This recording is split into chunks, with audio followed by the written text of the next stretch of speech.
I thought I would share with you some of my thoughts on the economy and what I feel about end times and what are my personal opinions on conspiracy theories and all of that.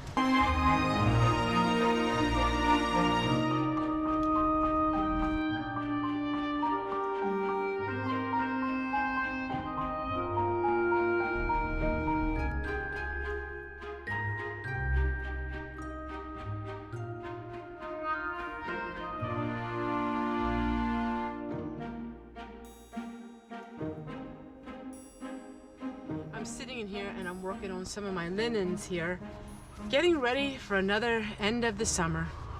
Fall is just about right here, right around the corner, and it's a very chilly day today, but it's beautiful.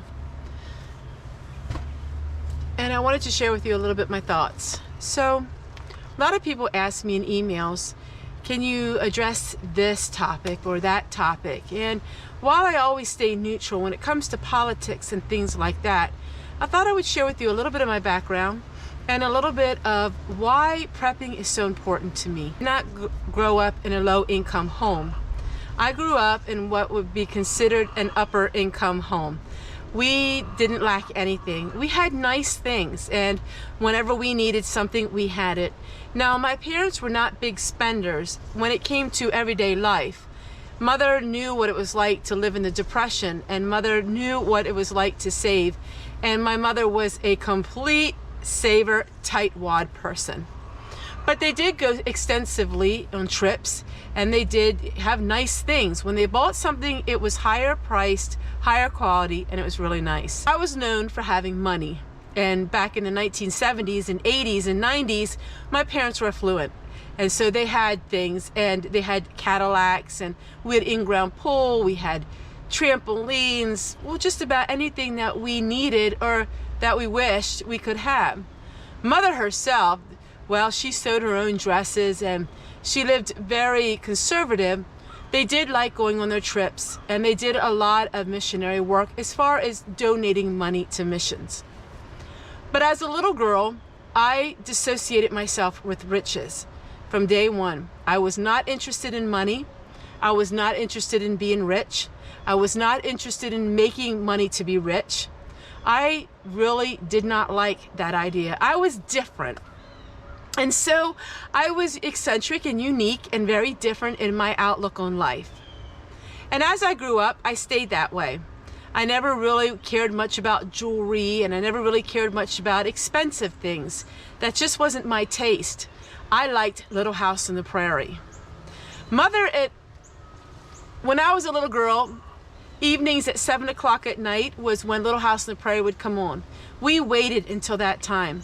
We would sit and watch Little House on the Prairie. My mother would always make my daddy and I an ice cream cone, and we would sit down and watch it. While mother and daddy were probably thinking about their next trip to Haiti or next trip to Jamaica, I was sitting there and wishing that I lived on a farm like Little House on the Prairie, a little homestead. At that time, I didn't really know what a homestead was, but whatever they had it, I wanted it. I wanted the oil lamps. I wanted the rocking chairs. I wanted the porcelain bowls. I wanted the wicker baskets. I wanted all of these things. I wanted to live a really simple life. And as a little girl traveling to Jamaica and to Haiti and to Mexico, especially Haiti, was very impressionable in my life. I saw firsthand what it was like for people to starve. I was a little white girl. Some of the people have never seen a girl with my color skin, but they knew that we were Americans.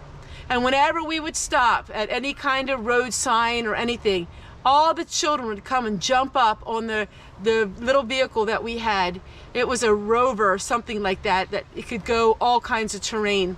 And they would say, gimme, dollar, gimme dollar. And of course, my parents would always lavish them with money to spend, and they loved it. These were my memories. One time when I was in one of the markets, an older woman was selling wooden dolls, and she grabbed me and took me over to her wooden dolls, and my mama couldn't find me, and she was like, Tessie, And the older lady said, "Oh, it's okay, I have her."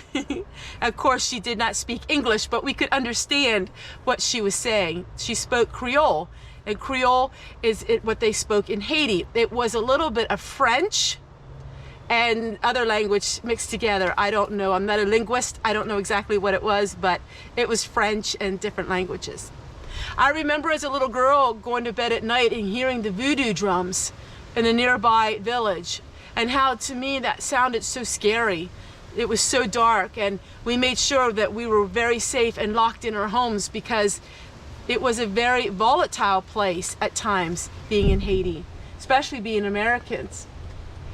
But growing up, I wanted the life I live now. And when I speak, I'm speaking from my heart. I'm not speaking for my relatives or even my children. A lot of times people will say, "Are your children like you?" Well, no, they're not quite like me. While they love the simple things in life, they're not quite like Little House on the Prairie like I am. This is something that has been born in me. I will always be this way. I like to dress up and wear the old vintage clothing and the aprons that make me look very old-fashioned. What is happening in the world's society and economy today is, I do have some conspiracy theories, but I don't share them. Now, I wouldn't be considered a wild conspiracy theorist. Now, my children, my girls, tend to be a little more that way. But I do think that the world is headed a direction I don't like.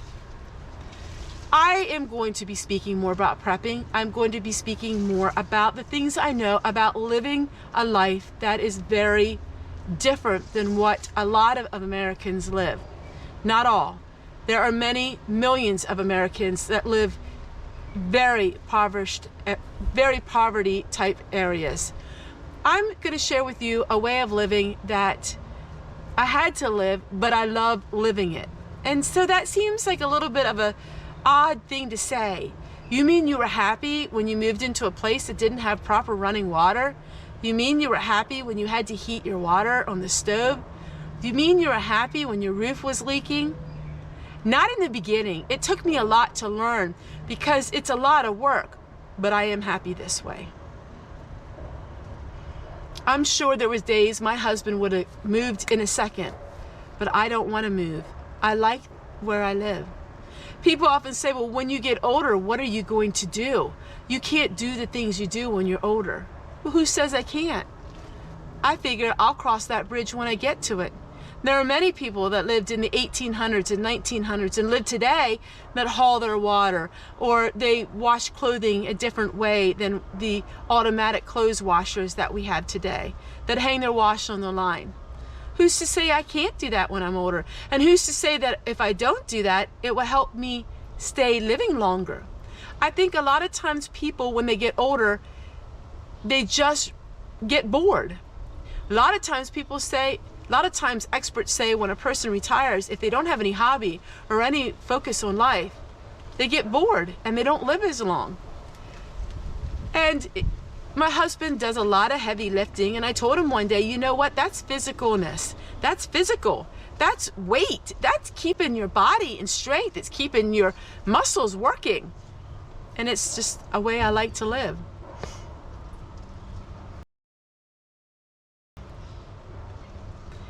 I don't know what's going to happen tomorrow. I don't know by the time this video comes up if things will be extremely bad. I don't know if this video will ever even come up. I don't know if we'll lose our electricity or lose the internet. I don't know any of these things. I live each day like it would happen, but not in fear. I live it this way because I enjoy the journey and I enjoy learning new skills. Yes, I still have some few modern appliances, and I have solar now. We are almost totally on solar, which is absolutely amazing, because I know when the lights go out, at least I can have some solar to help me with some things.